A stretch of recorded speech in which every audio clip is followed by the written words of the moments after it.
Hello, and thank you for joining us. We'll be starting the presentation in just a moment. We're just going to give everyone a chance to log in. Thanks.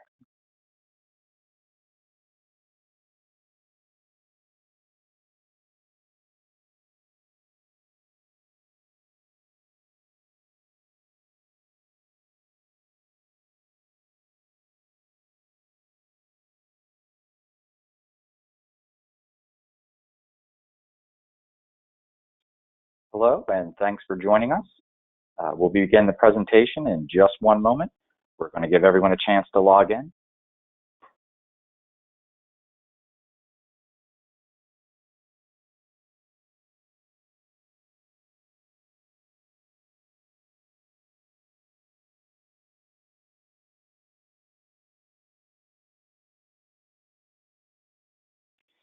All right, hello, and thank you for joining us. Welcome to the Miro Consulting webinar on Microsoft Enterprise Agreements.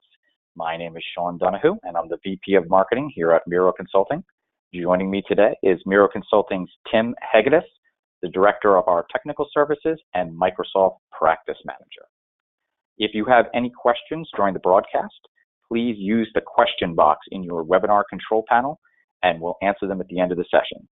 Please note that if you'd like to ask a question, we won't say who's asking, but we will read the question out to the audience and try to answer it the best we can in the time we have. Before I begin, I'd like to briefly explain who Miro is. Miro Consulting is a leading global provider of software asset management and subscription management services for Oracle, Microsoft, IBM, Adobe, and Salesforce. We specialize in license management, audit advisory, negotiation tactics, support management, and cloud services.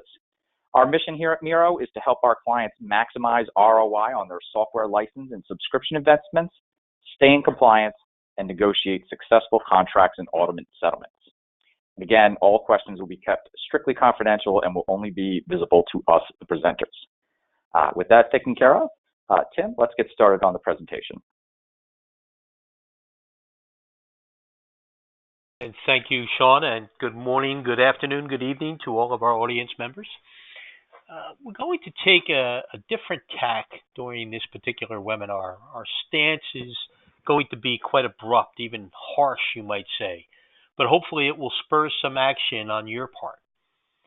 Now, while that action cannot be based on fear alone, a healthy dose of reality, all right, call it fear, might be enough to get the attention of the decision makers at your organization. And if you are a decision maker, then this webinar is intended to make you aware of these very essential points. Generally speaking, and after literally years of experience, current knowledge of the Microsoft licensing rules is not within your organization, nor can it be obtained quickly. Miro deals with these nuances, Microsoft licensing's ins and outs, its nuances, as I've said, and its effect on organizations like yours on a daily basis.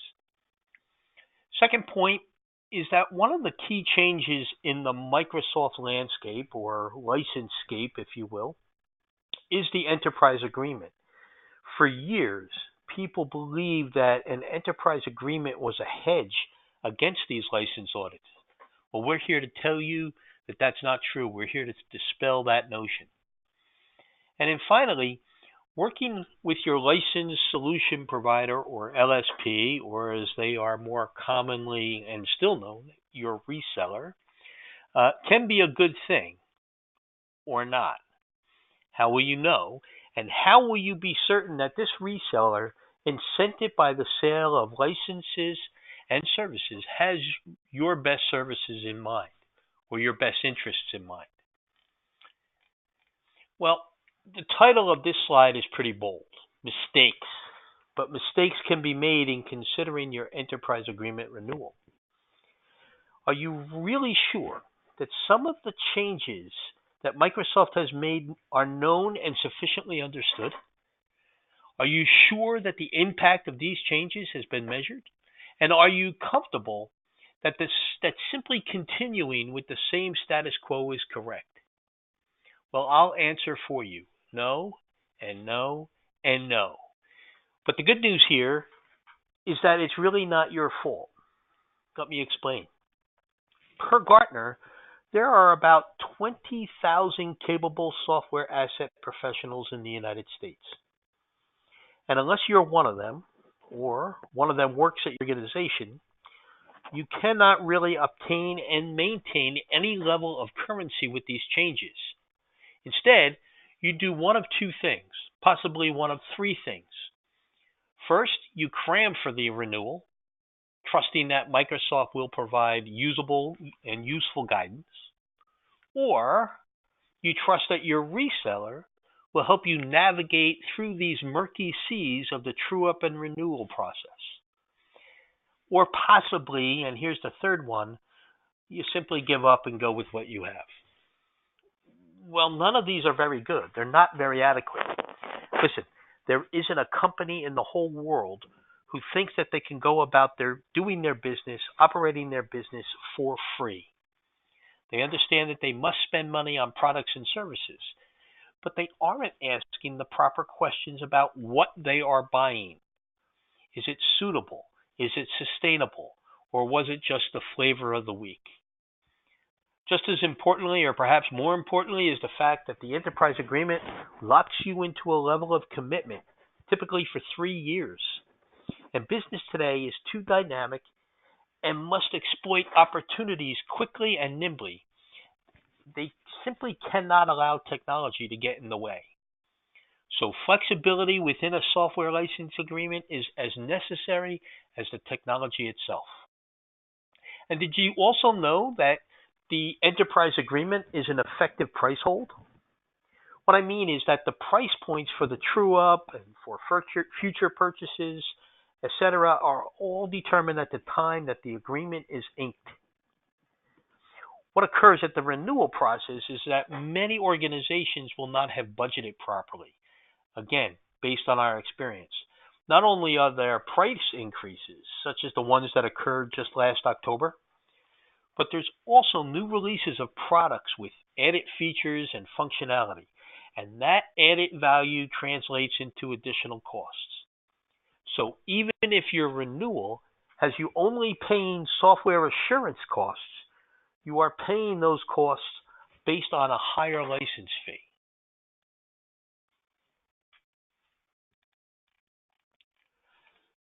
Now, over the last year or so, Microsoft has asserted its cloud offerings like never before. Perhaps it's been a little bit longer than a year, maybe 18 months.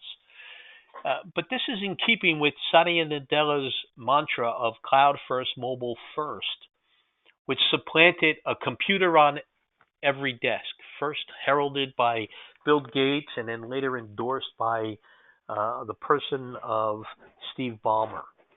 But in late 2017, Microsoft was reported as having 120 million users of Office 365. Half of those were on the commercial side.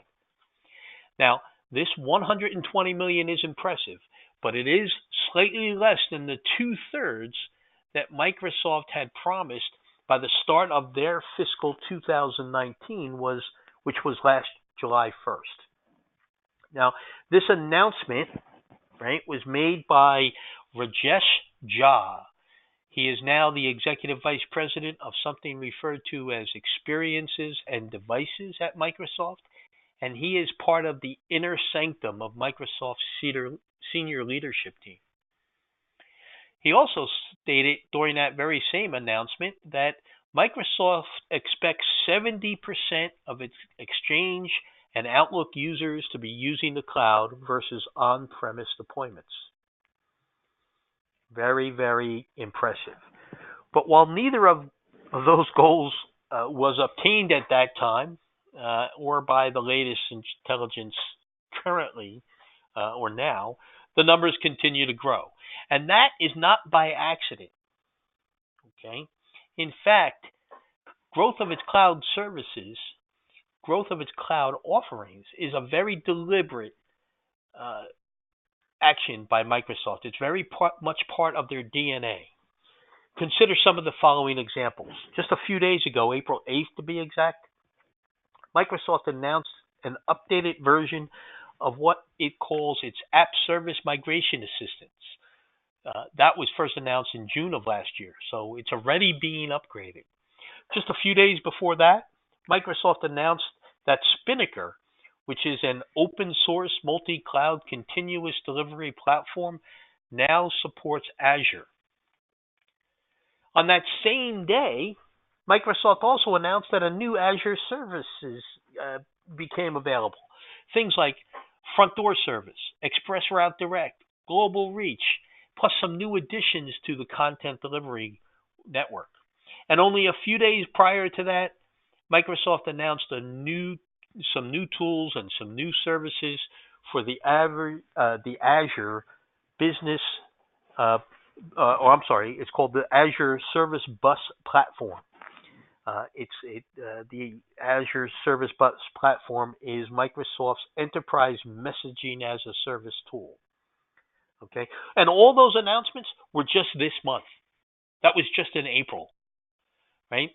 Last month, the Microsoft Customer Agreement was launched, right? This agreement targeted enterprise agreement and server and cloud enrollment, or SCE licensees, during renewal.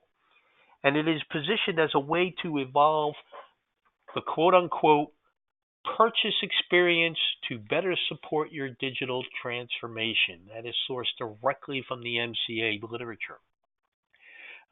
Using this MCA, or the Microsoft Customer Agreement, allows small and medium-sized businesses to purchase directly from Microsoft for their Azure deployments.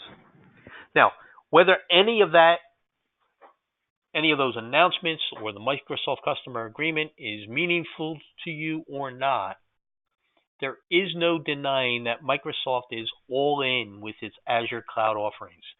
And it is worth noting that many of the changes that they're making are for cloud version of the software without retrofitting these changes to on-premise. So yet another reason exists for you to consider a cloud offering.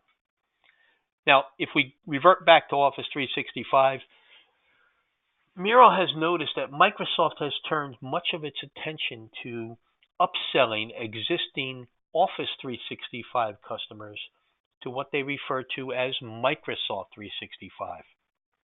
Microsoft 365 is a suite of products that includes, of course, Office 365, but also Windows 10 and Enterprise Mobility and Security, or EMS. Now, while we don't have time to explore each of these individually, we do know that Microsoft will be, or perhaps already has, made a push to get your organization to upgrade to Microsoft 365. But the question is, do you know what this means? And are you aware of the challenges and the potential cost of transitioning from your current solution to this new platform? Consider some of the following facts, right? Microsoft 365 is a subscription. In other words, a forever thing. Okay? It potentially means re-architecting your network as you move workloads from inside the firewall to outside of it. And finally, and ultimately, it will cost more and reduce some flexibility on your part. So, as we've said, the facts about a transition to the cloud are not at all pleasant.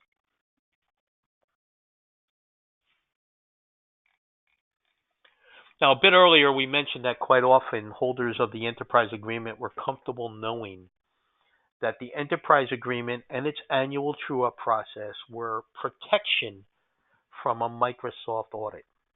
Well, assuming that that was ever true, it certainly isn't any longer. What is true is that Microsoft has lessened its audits to a point where it is no longer occupying the top spot. Microsoft has severely scaled back its auditing, while Adobe has halted it completely. Meanwhile, both Oracle and SAP have increased their audit activity, and IBM continues its audits as well. Right? So that's the landscape of audits. But perhaps you've already received a letter from Microsoft, I'm doing air quotes here, informing you of a program whereby your final true-up, that is typically year 3, can be made much easier and your positioning would be much better defined by agreeing to a software asset management or SAM assessment. Well, make no mistake, that is an audit. It is not friendly and it won't be convenient. Finally, your interests will not be served. Now, the details of it, that is, discovered shortfalls, either genuine or imagined, will be shared with Microsoft and with your reseller. In fact, it is perhaps the reseller itself who is instigating this SAM engagement. So Miro has seen where Microsoft has used its audits for 2 reasons. First, to compel customers to transition to its cloud offerings. Okay, so with Microsoft 365, for example, which, like virtually all cloud services, is a subscription, you cannot continue to use the service if you don't remit the subscription fee. Even the local installs require a monthly verification, right? And that is so former employees cannot continue to use the office with their subscription expired or reassigned. So software audits are effectively eliminated. I say effectively as the online subscriptions, like any software asset, must be managed very carefully to ensure adherence to the licensing rules. You can't, for example, allow multiple people to use a single subscription. If Microsoft suspects that this is the case, they could certainly initiate an audit, albeit for reasons different than an on-premise audit, which would be compliance. The second reason Microsoft might introduce an audit is to detect outright fraud. What I mean is the tendency, which is now somewhat abated, to true up only or mostly during that final 3rd-year window. Just to recollect, an enterprise agreement is the pricing for it is set at the time that the agreement is signed, and that includes true-up pricing. So the way it works is that the price of true-up software depends on the window. So in the first year, the software license fee plus 30 months of software assurance is due. In the second year, the software license fee plus 18 months of software assurance is due. And in the 3rd year, traditionally the final year, the software license fee plus just 6 months of software assurance is due. So in other words, Microsoft is prorating the software assurance fees to the halfway point of each year.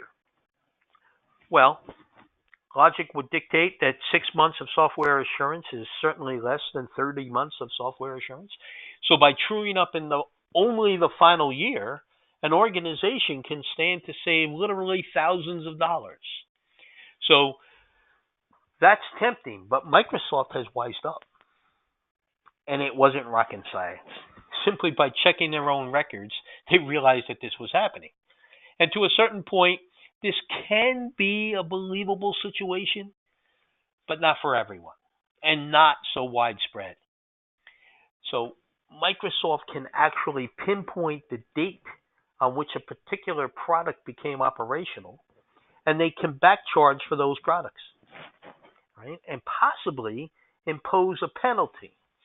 Now, let's talk about what penalty means. It's a strong word, and essentially it means that you would pay the highest possible price, often open no level, for the product, and then software assurance on that price. By some estimates, this can be 125% of the current price.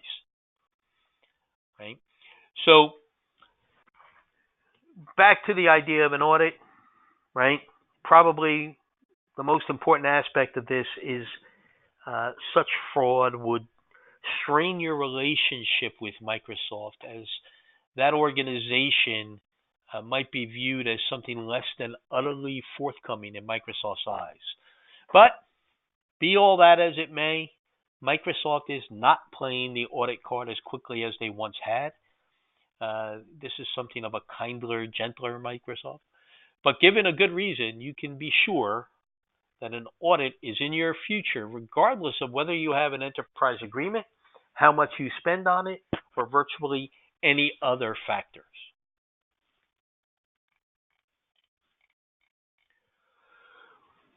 Now, we're at the point in which your organization may have already renewed its enterprise agreement since the changes that entailed a new minimum of 500 on-premise users or devices or seats, as we refer to them.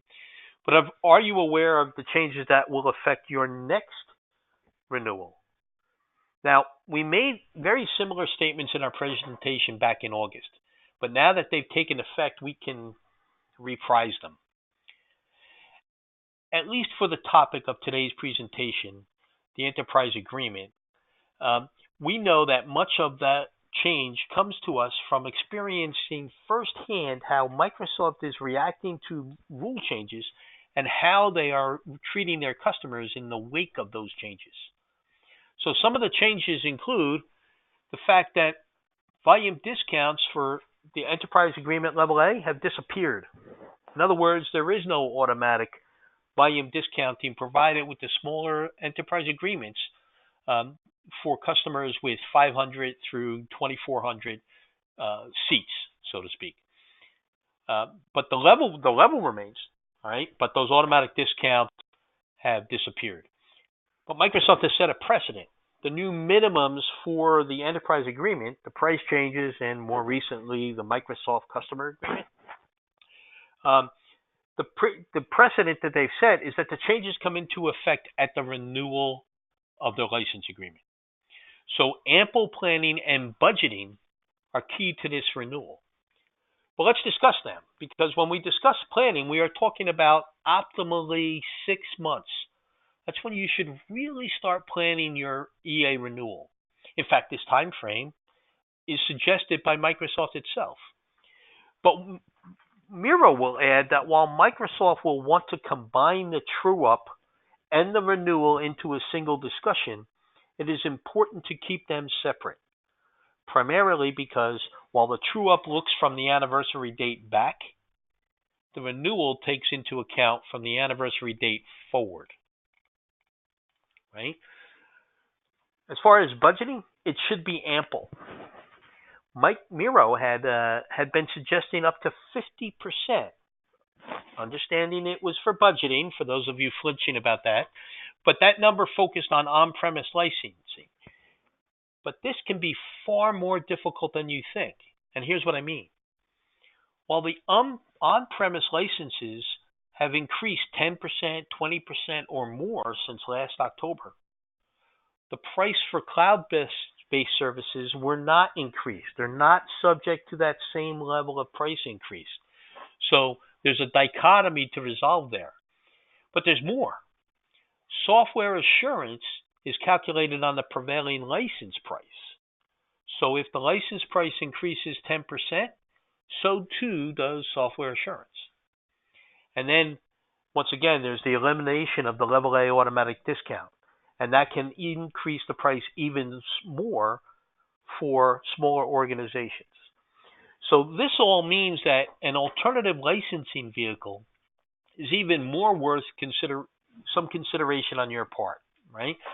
But I'm here to tell you that you can't relax just yet. The price tags for products within these license agreements haven't escaped their own adjustments. Case in point, the open level C, that agreement is gone. Open no level prices have increased by 2%, and those were already between 15 and 45% higher than in the enterprise agreement. So a lot to consider relative to budgeting. But back to the renewal itself. We have seen where Microsoft is trying to placate, if that's the right word, its customers by trying to allow a negotiation back to the place at which they began. That is, with the 15% discount in place for level A agreements. But just like the 250 seat minimum, they're going to allow for this accommodation just one time.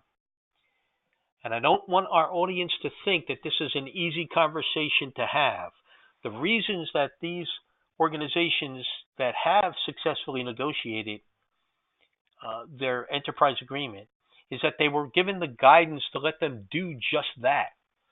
They were provided with facts that they could argue to their benefit. And if you are in your renewal season, and this is Microsoft's busy part of their fiscal year because it's their fiscal quarter 4, you might want to contact an expert like Miro to help you through that negotiation.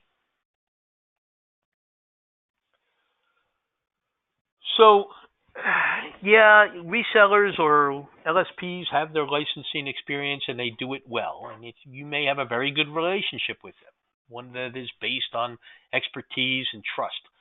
But we've explained that resellers have 2 strikes against them from the outset. First, they are incented by the sale of the licenses and services. And second, their partnership with Microsoft compels them to share the information that they collect.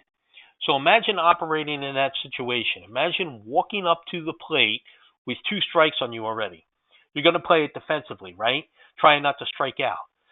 In the case of resellers, they aren't going to counter Microsoft because they know where their bread is buttered. So the question is, who are they advocating for? Well, that's strike 3. You need independent expertise, a partner with whom you can confide your position and your plans without fear of them being divulged, a partner who gets it and who understands your objectives and your obligations.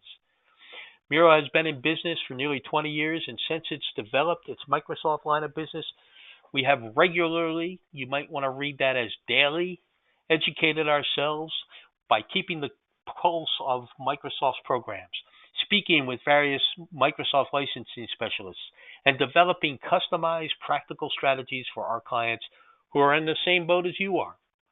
Many, in fact, are repeat clients who have utilized Miro's guidance over and over for year after year. So our takeaways are as you see them right here. I've talked a great deal, and I'm afraid I might have gone over the time for questions, but I wanted to leave you with this. Unless you are a company who has resources dedicated to it, deep critical understanding of Microsoft licensing does not exist within your organization. Second, while Microsoft has scaled back its audit activity, it hasn't completely halted it.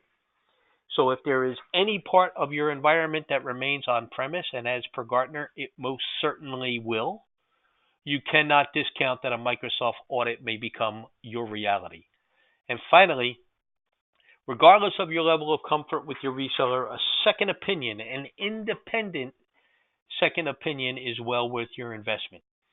So, in conclusion, just let me say that just like the old mantra of no one has been fired for selecting IBM, the same is true here. No one will be fired for reviewing one of the most expensive parts of your business, which is your Microsoft investment. So with that, I'm going to turn it back over to Sean, and thank you. All right, we have a couple of questions from the audience, but unfortunately we are out of time. So if you had asked a question during the presentation or during the registration process, we're going to contact you afterward, and we're going to get you all the answers that you need to know. Thank you for joining us today. If you have any further questions or would like a one-on-one session, please email us at sales@miroconsulting.com. Call us at 732-738-8511. Extension 1208, or visit us on the web at miroconsulting.com. That concludes today's webinar. Thank you and have a great day.